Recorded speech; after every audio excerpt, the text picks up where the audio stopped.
मंच पर विराजमान साहित्य मनुष्यों में हमारे अध्यक्ष डॉक्टर गोपाल कृष्ण जी, मुख्य सचिव मक्खन त्रिवेदी, वरिष्ठ पत्रकार व्यवस्था इसे सम्मान अति विशिष्ट उमाशंकर मिश्रा जी, जिन्होंने हमें आप कह सकते हैं कि उंगली पकड़ के चलाया है,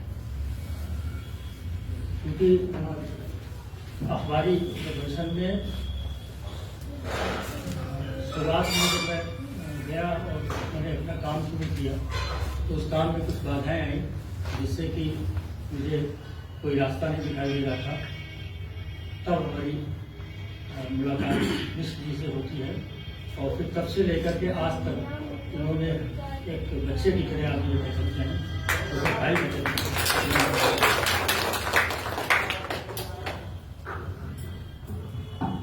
और विशिष्ट अतिथि रश्मिशील जी। अब यहाँ हम ये कहेंगे कि पत्रकारिता के क्षेत्र में काम करते करते साहित्यिक गतिविधियों की तरफ अगर कोई रुझान या कोई रास्ता सामने आया है तो वो हमारे आवारा नवीन जी खड़े हैं, जो हमेशा आगे कर देते हैं सबको और अपना पीछे खड़े हो जाते हैं। तो इस माध्यम से युवा रचनाकार मंच की तरफ बढ़े और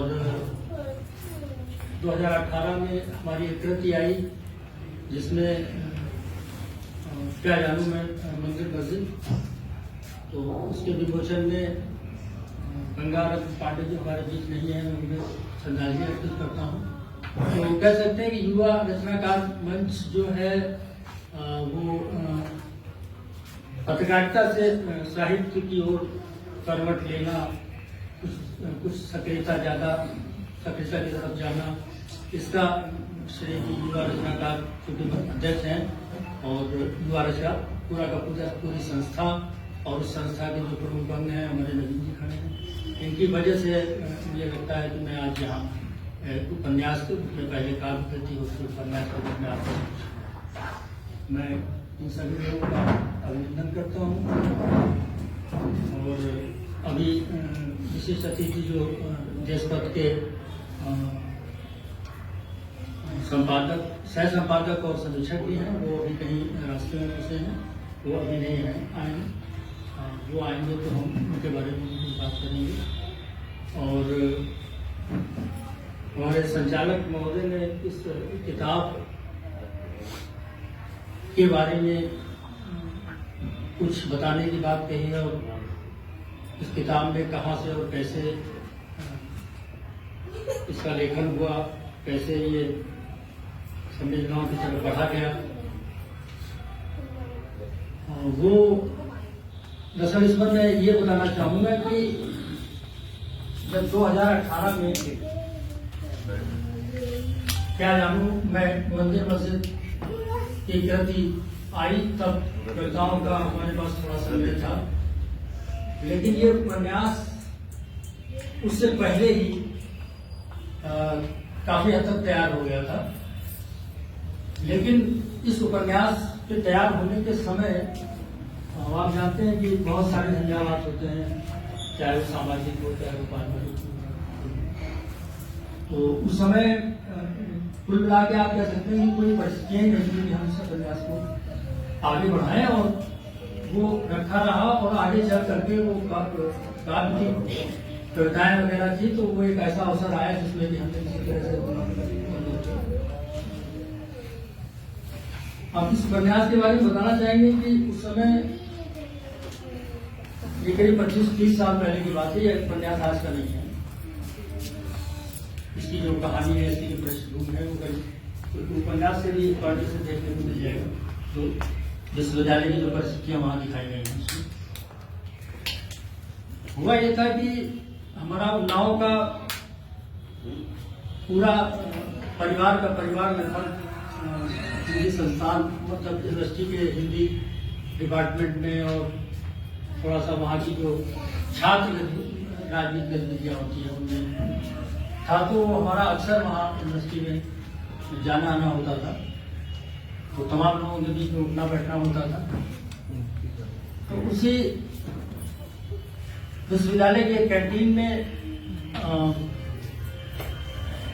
सब लोग जैसे चाय पीते हैं अपने अपने टेबल पर सब चाय पी रहे थे, उनमें से एक छात्राओं का एक समूह तकरीबन 8-10 छात्राएं होंगी और वो बैठी हुई होंगी और हम लोग उसके बगल की कुर्सी पे 2-3 लोग बैठे हुए थे और वो लोग आपस में बात कर रहे थे। तो बात करने में कुछ ऐसी ध्वनि या कुछ ऐसी चीज आई तो मेरी नजर पड़ी और जब नजर पड़ी तो उसमें देखते हैं कि अगर वो 8 या 10 लड़कियां बैठी हैं, छात्रा बैठी हैं, उनमें से 6-7 एक छात्रा को बार बार ये कहती है छोड़ दो उसको।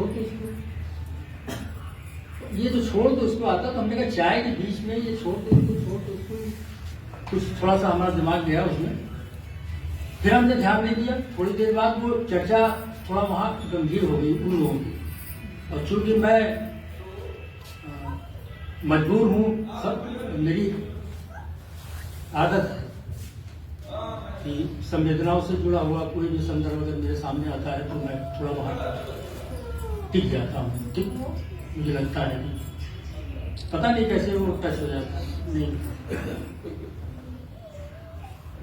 तो वो मैं कुछ थोड़ा गंभीरता से देखने लगा। वो गंभीरता से तो देख रहा ही था कि वो 7-8 छात्राओं में जिस छात्रा को बार बार कह रहे थे छोड़ दो, वो कुछ ऐसे करके करती है, वहां से उठती है और थोड़ा दूर चली जाती है और एक रुमाल निकालती है। तो ये सब जो दृश्य हमने देखा तो थोड़ा मुझे लगा कि कुछ शायद कुछ है। और उससे पहले कुछ कहानी वगैरह, जैसे अगर मैं कहूँ कि मैं 7-8 में पढ़ता था तो मैंने सबसे पहले एक छोटी बाल कहानी लिखी थी। तो वो कुछ कहानियों का कोई दृश्य दिमाग में आया। अभी उपन्यास नहीं आया, अभी वो कहानियों जैसा कोई दृश्य आया और फिर मुझे लगा कि इससे संपर्क होना चाहिए, कुछ जानना चाहिए। और ये कठिन था, तो हमारे जानने वाले जिनको हमने अपने उपन्यास में थोड़ा सा नाम उत्तर थे फिलॉसफी के,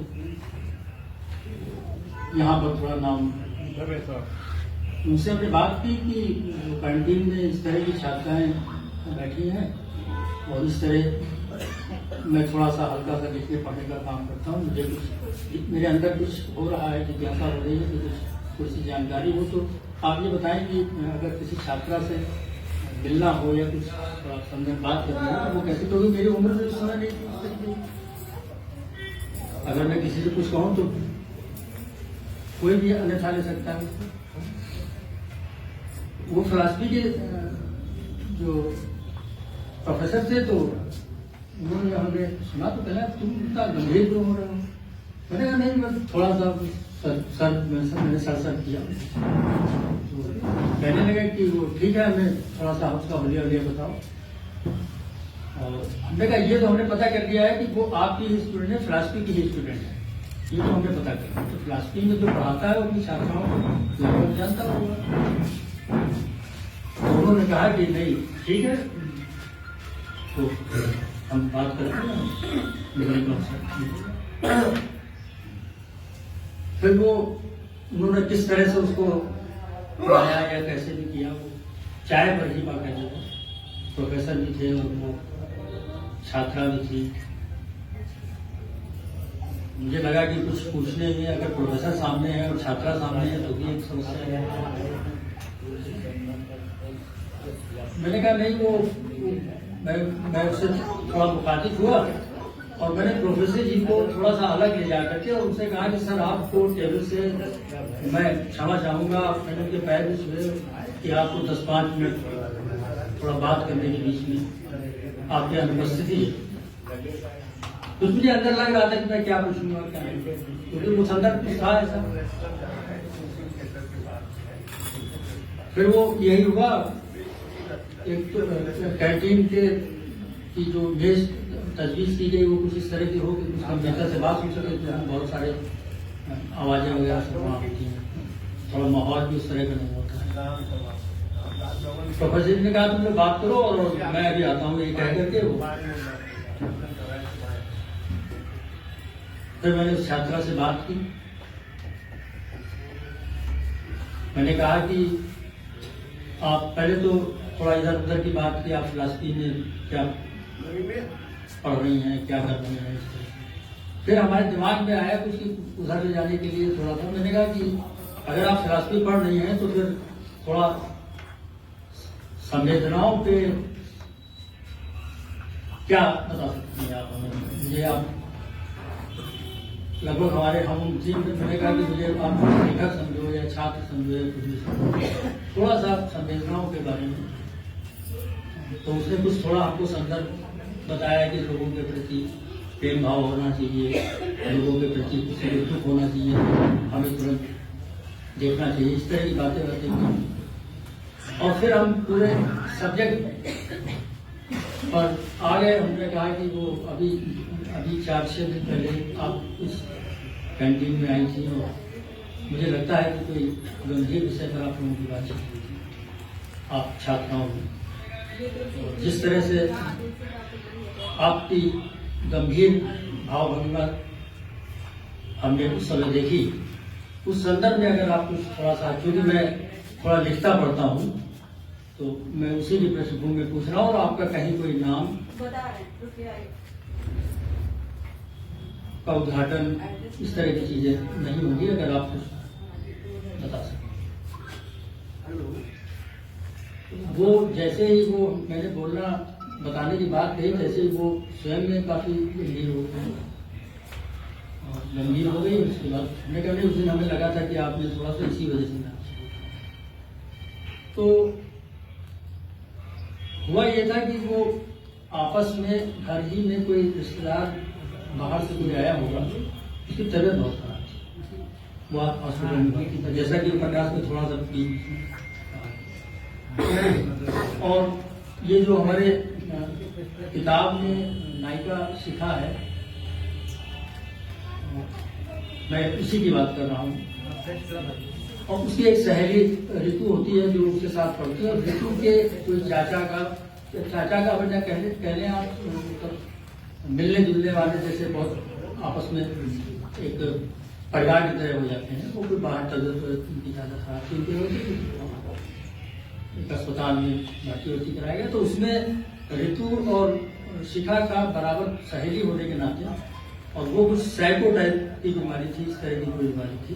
तो वो ज्यादा आना जाना, जब ज्यादा आना जाना हुआ तो उसी में ये जो थोड़ा सा आप प्रेम कह सकते हैं, आप त्रिकोण प्रेम कह सकते हैं, आप संवेदनाएं कह सकते हैं, मतलब वो पूरा सिस्टम ही बताया उसने कि इतना व्यस्त हो गए हम लोग कि जो है वो हमें अपनी पढ़ाई की भी इतनी फिक्र नहीं रही, और लगा कि इसकी सेवा बहुत जरूरी है। तो वो जो हमारी ये अन्य सहेलियां हैं जिनसे हम लोग बात कर रहे थे, और वो थोड़ा सा एक विषय इसमें ये भी है कि वो जो लड़का है वो अंतर्जातीय है और ये वाजपेयी की फैमिली है। तो शायद इसी बात को लेकर के उसमें बीच में हुआ होगा कि हटाओ हटाओ। तो उसने कहा सर वो बस इसमें सिर्फ ये था कि किसी के प्रति अगर हमारा कोई आदमी है जिसको बहुत सारे लोग प्रेम की तरह भी देखते हैं, अभी वहाँ प्रेम जैसी बात नहीं, उन्होंने कहा कि प्रेम की तरह देखते हैं, तरह तरह की बातें करते हैं, पर और उन लोगों ने पहले से ही एक भूमिका बना दी है कुछ इस तरीके की जिससे मैं सहमत नहीं हूँ, और ऐसा कुछ भी नहीं है। और ये बार बार ये बात कही जाती है जैसे किसी से मेरा कोई संवेदनाओं से जुड़े हुए हम एक दूसरे के प्रति विश्वास रखते हैं।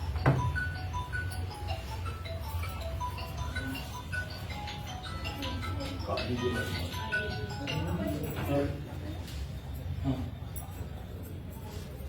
जल्दी जल्दी बताओ। हाँ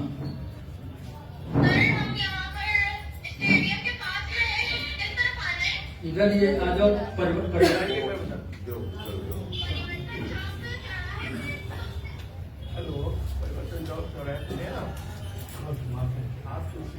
तो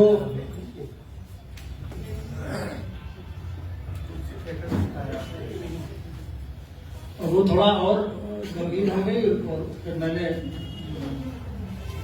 कहा कि क्यों अगर लोग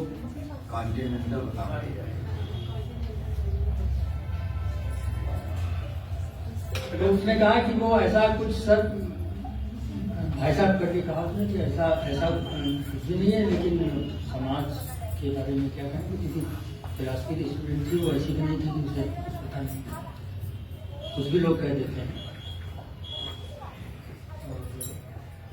अगर किसी से हमारा कोई आत्मीय संबंध है, हम उसे पर विश्वास करते हैं, तो कोई एक बार की कोई आ जाए और किसी बात को लेकर कह दे छोड़ो यार उसको,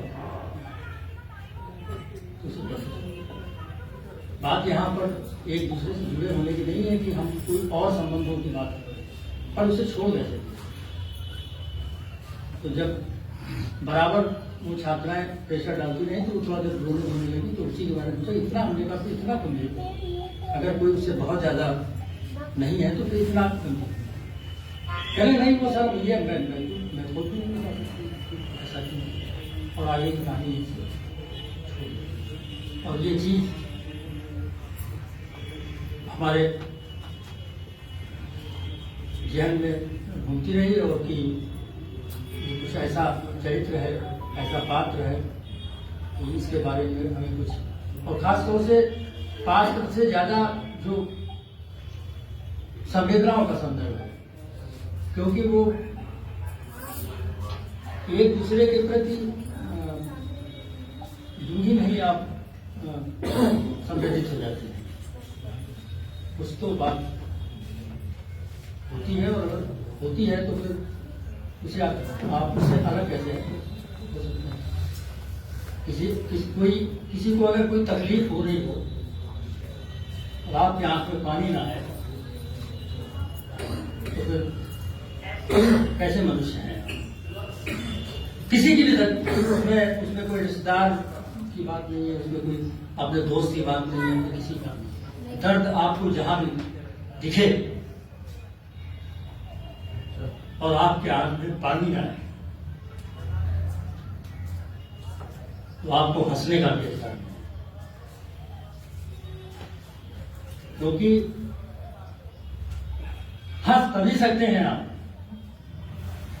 हंसने की ये शर्त है कि आपके आंख में पानी होना जरूरी है। तो क्या मुझे ऋषि हमारे यहाँ बैठे हैं, वो तो बहुत था मेरी, मैं समझता हूँ कि वो नारी के ऊपर या नारी की संवेदनाओं के ऊपर मेरे जैसे मन बुद्धि आदमी को बहुत कुछ कहने का माता भी नहीं है, क्योंकि नारी को समझना मुझे लगता है कि बहुत बहुत कठिन है, बहुत बहुत ज्यादा कठिन है। इसलिए कठिन है, आपको बता दें, इसलिए कठिन है कि पुरुष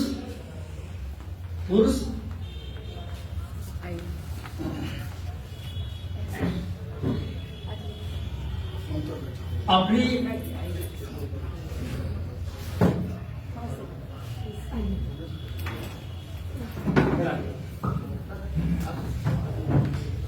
इसलिए कि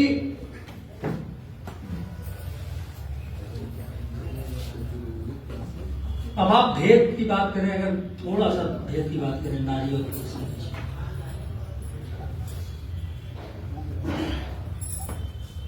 पुरुष वायु आवर्तियों में जीता है, उसे जो बाहर दिखता है वो उसको लेकर जीता है। लेकिन जहां तक मेरी छोटी सी बुद्धि, पता नहीं मुझे कितना आता है कितना नहीं आता है, मुझे खुद भी नहीं पता, और अगर थोड़ा बहुत पता है तो ये जो मनीषी बैठे हुए मेरे अंदर जो भी थोड़ा बहुत है, वो आप अनुमान कह लीजिए या कुछ भी कह लीजिए, जब कोई गलती आई हमारी या कुछ इन लोगों ने कुछ कहा, इन लोगों ने मरीजों ने कोई बात कही, कुछ हमारे बारे में बताया, तब मुझे लगा कि शायद ये भी है। और फिर उससे ये प्रेरणा मिलती है कि शायद हम कुछ तो कर सकते हैं, कुछ तो लिख सकते हैं, कुछ तो जी सकते हैं, क्योंकि जीने का माध्यम भी है। अगर ये ना बताएं, आपके बारे में ना बताएं कि आपको कैसे चलना है, तो शायद रास्ता भी ना मिले जहां हम जाना चाहते हैं, या जहां जा सकते हैं, या जहां पहुंच सकते हैं, वो इनके बिना संभव नहीं है, मनुष्यों के बिना संभव, हमारे आदर्शों के बिना संभव।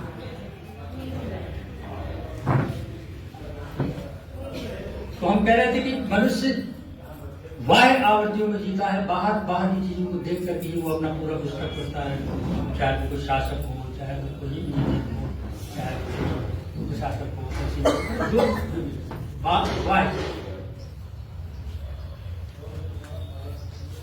पर स्त्री भीतर से जीती,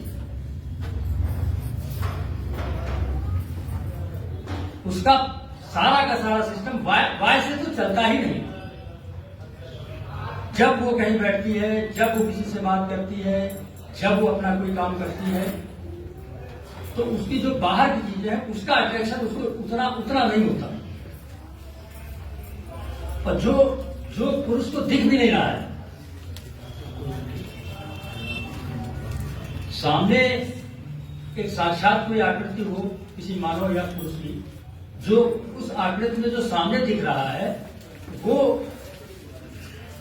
जो नहीं दिख रहा है उसको भी, उसके अंतर में भी देखने की क्षमता रखती है। मैं कह सकता हूं, इसमें कोई अतिशयोक्ति नहीं होगा कि आपका एक्सरा उसकी आंखों से फेल हो, आपकी भावनाओं को, आपकी उसकी आंखें 1 सेकंड के 1000वें हिस्से में खट से आपके बारे में उसे पता लगता है। वो भीतर से जीने की बात, ये भीतर से जीने की बात है। तो कुछ इन्हीं संदर्भों को और इन्हीं संवेदनाओं पर मैं भी थोड़ा भावुक टाइप का कह सकते हैं आप। इसी पर मैं जब भी कोई चाहे वो कविता की रचना हो, चाहे वो इस तरह का जो आपके समक्ष अच्छा है बुरा, ये तो आप लोग बताएंगे, सारे लोग बताएंगे, सामने बैठे हमारे साहित्य में बताएंगे, इस पे बैठे हुए तमाम मनुष्य बताएंगे, अच्छा है बुरा जो भी। तो मैं उसी संदर्भ में थोड़ा सा निष्ठा करता हूँ। और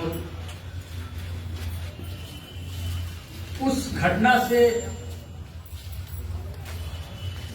इस उपन्यास का जन्म हुआ, और मुझे जितना जैसे आता था वो मैंने तो इसमें व्यक्त किया, वो आप पर इससे उसी दौरान जब ये पुस्तक, ये उपन्यास नहीं आया था और ये आपका काव्य संग्रह आ गया था, उस काव्य संग्रह में उसी घटना से लेकर एक 8-10 पंक्तियां भी हैं, अगर इजाजत हो संदर्भ एक काम करिए, ओझा जी आगे जो नहीं ऐसा है कि हम समझते हैं कुछ तो मजबूरियां रही होंगी, यूं ही कोई बेवफा नहीं होता। आप आए और आपका मंच पर स्वागत है, प्लीज मंच पर अपना स्थान ग्रहण करें। आपका स्थान नवीन जी वहां पे कुर्सी खाइए।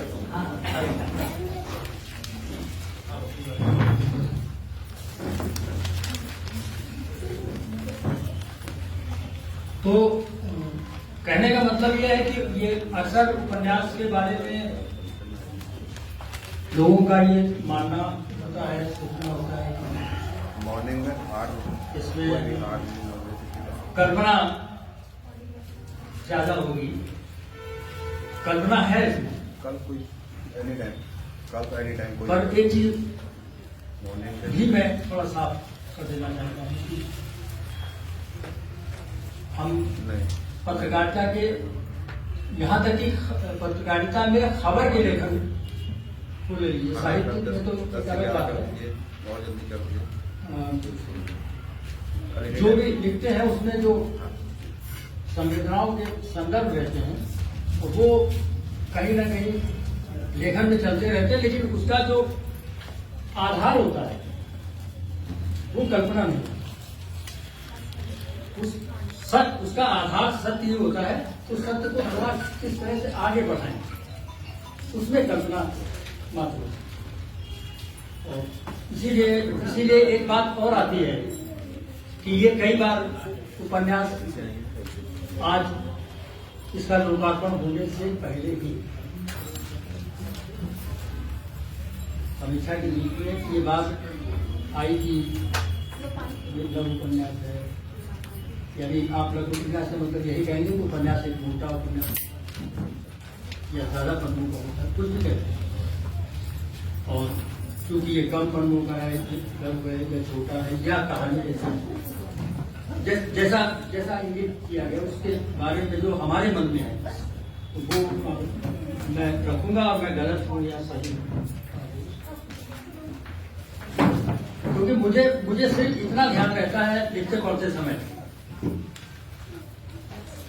कि जो बात मैंने महसूस की है उसे हमें रखना है। रखने में खूब लंबा करके रखना है, कुछ ज्यादा करके रखना है, ये दिमाग में नहीं रखना। बात ये होती है कि जितने में हमारी बात आ जाए। फिर मुझे इस बात की जानकारी भी नहीं है कि उपन्यास थोड़ा मोटा हो तो छपने में अच्छा लगेगा, ये तमाम चीजें जो तकनीकी पर मुझे ये लगता है। और दूसरा ये है कि जब किसी बात को काल्पनिक तौर तरीके से किसी सत्य को भी अगर किसी कल्पना के आवरण में लपेट कर उसे खूब लंबा चौड़ा कर दिया जाए तो मुझे लगता है कि उसमें सत्य की खूबी की संभावना। इसलिए बस कल्पना का सार मैं अपने लेखन में इतना ही चाहता हूं कि जो बात मैं कहना चाहता हूं वो थोड़ा सा तार्किक तरीके से, थोड़ा इस तरीके से रखी जाए जिसके लिए हम लिख रहे हैं। जैसे एक बीच में बात और आती है कि कोई रचना अगर हम लिखें उसमें शब्द भारी भरकम शब्द भी हो, लगे कि हाँ कोई साहित्यकार है, लगे कि कोई पत्रकार है, और जिसके लिए लिखा है उसे वो समझ ही ना आ रहा तो ऐसे लिखा। बिल्कुल एक उदाहरण के तौर पर मैं सड़क के किनारे मुझे लगे कि मुझे नीचे में पॉलिश करानी है और मैं किसी बोझी की तरफ बढ़ जाऊं पॉलिश कराने के लिए, और मैं उससे अंग्रेजी में बात करूं, कोट पैंट पहने हूं और मैं उससे अंग्रेजी में बात करूं कि उनका पॉलिश कर दो। अपना अंग्रेजी मुझे बहुत ज्यादा अच्छी अंग्रेजी भी नहीं आती और मैं बोलूं तो वो क्या समझेगा, वो आपकी बात ही नहीं समझेगा। तो इसलिए मुझे लगता है कि जो जैसा हो कम से कम उसके साथ उसी तरह की भाषा में बातचीत होनी चाहिए ताकि उसकी आत्मीयता, उसकी संवेदना एक दूसरे से संस्पर्श हो। और मैं किसी उपन्यास के टॉपिक पर जो काव्य संकलन में जो बात आई थी मैं वो पंक्तियां थोड़ा सा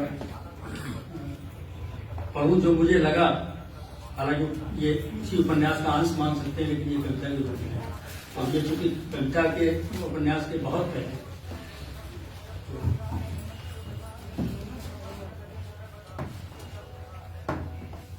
और ये नारी और पुरुष के बीच में संवेदनाओं के संदर्भ से ही थोड़ा सा स्पर्श करता हुआ।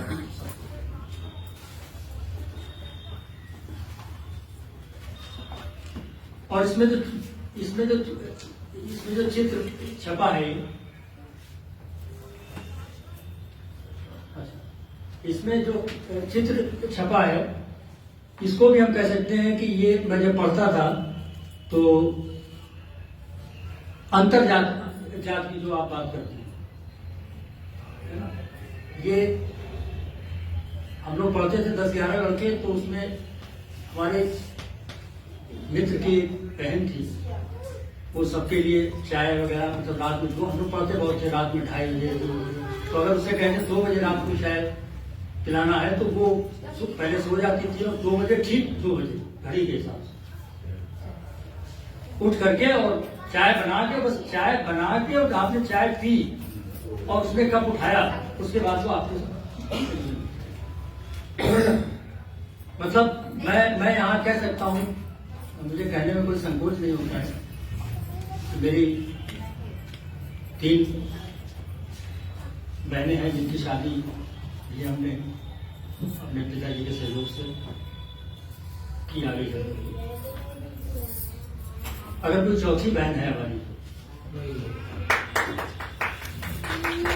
और कई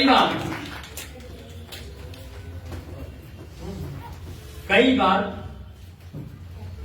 ये बात भी सामने आई है, क्योंकि आप जानते हैं कि परिवार में, समाज में झंझावातों की कमी नहीं है। उसमें उन 3 बहनों से ज्यादा कहीं। और आज भी रक्षाबंधन के दिन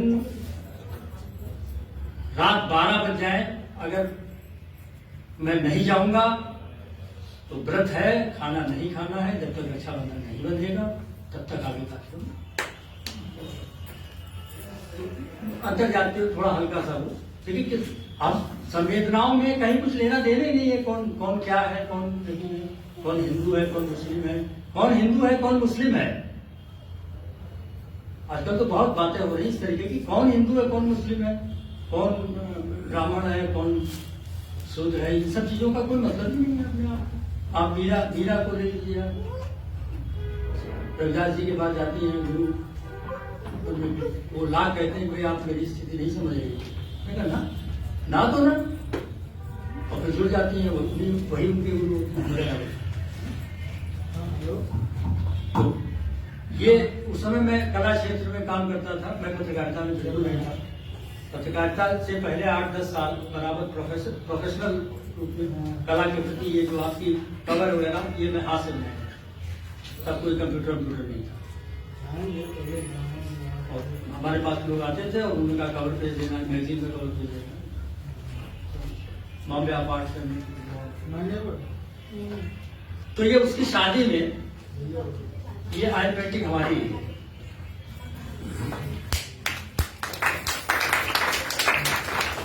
और इसमें और भी दर्जन 2 दर्जन चित्र लगे होंगे जो हमारे। खैर वो छोड़िए, बात लंबी ना हो, सिर्फ उस उपन्यास के संदर्भित काव्य संग्रह में आई कविता आपको समझ रखना हो। भेदभाव के नाम पर, भेदभाव के नाम पर यह कैसा विभेद, भेदभाव के नाम पर यह कैसा विभेद, भावनाओं के वेग में छीना उसका तेज, भावनाओं के वेग में छीना उसका तेज, निर्मल